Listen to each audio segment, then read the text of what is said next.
Emergency Management in Sweden by Charles Enright.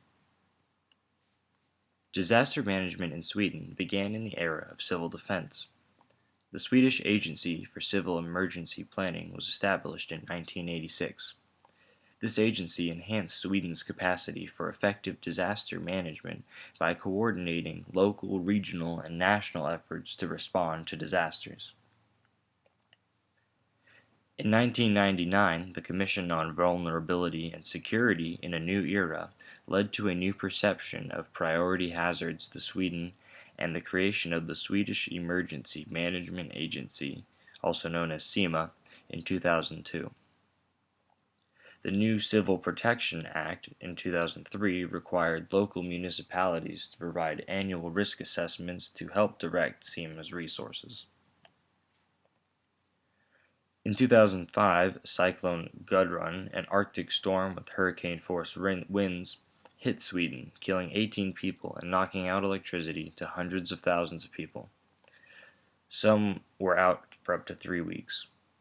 The experience ushered in the creation of the Swedish Rescue Services Agency in 2006 so that emergency response efforts in the future would be more efficient.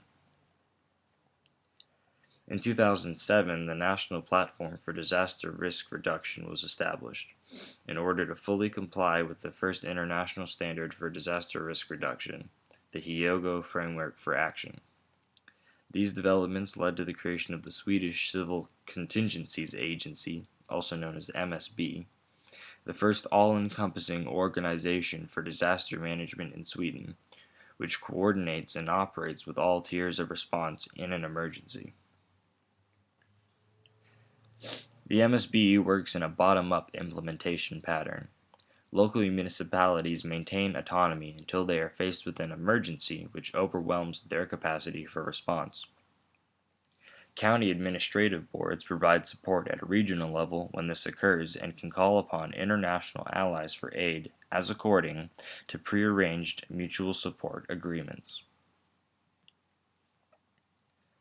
The Swedish military can be utilized in a national response. The military plans and trains at all levels of interaction with civil authorities and provide essential logistical resources to international activities. There are 19 independent, non-profit voluntary defense organizations that inform, recruit, and train a formidable volunteer force that cooperates with the MSB to enhance its emergency response capability. Sweden maintains a number of international agreements with Norway, Denmark, Finland, Estonia, Latvia, Ukraine, and Russia because of their proximity and interdependence. Nordred, an agreement between Nordic countries, enables cooperation at local and regional levels of emergency response to disasters that may affect one or more nations. Floods, storms, landslides, and fire are all hazards that threaten Sweden. Floods are yearly, so the MSB maintains flood inundation maps for urban centers and other areas with a flood risk. These are used for safe land development and for predicting conditions during an emergency. In order to avoid the threat of landslides, stability mapping is undertaken around buildings to see if they have been built in a landslide risk area. If a risk is observed, these are followed by geotechnical surveys to test ground stability.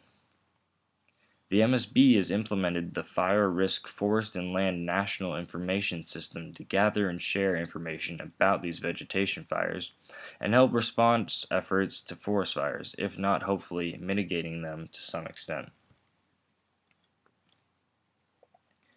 Government subsidies fund a number of preventive measures undertaken by municipalities to protect built-up and high-risk areas from floods and landslides. These funds can be used to build embankments, pumping equipment, or shutdown devices for water supply and drainage systems in order to mitigate a flood hazard. To mitigate a landslide hazard, municipalities may invest in slope stabilization measures. Effective disaster response suffers when interdependent activities of society fail to perform during an emergency. These systems include electricity, communications, information technology, and transportation services. In Sweden, these systems are interrupted most often by Arctic storms such as Gudrun. Debilitating environmental factors such as high winds, heavy snowfall, and low temperatures make rescue and repair efforts difficult. In conclusion, Sweden has developed its disaster response capability a long way since its foundation. It has developed a coordinated system that spans all tiers of response and maximizes on mutual international support. Sweden continues to develop its focus on preventive measures as well as owning its ability to respond effectively to disasters, both nationally and internationally. Thank you.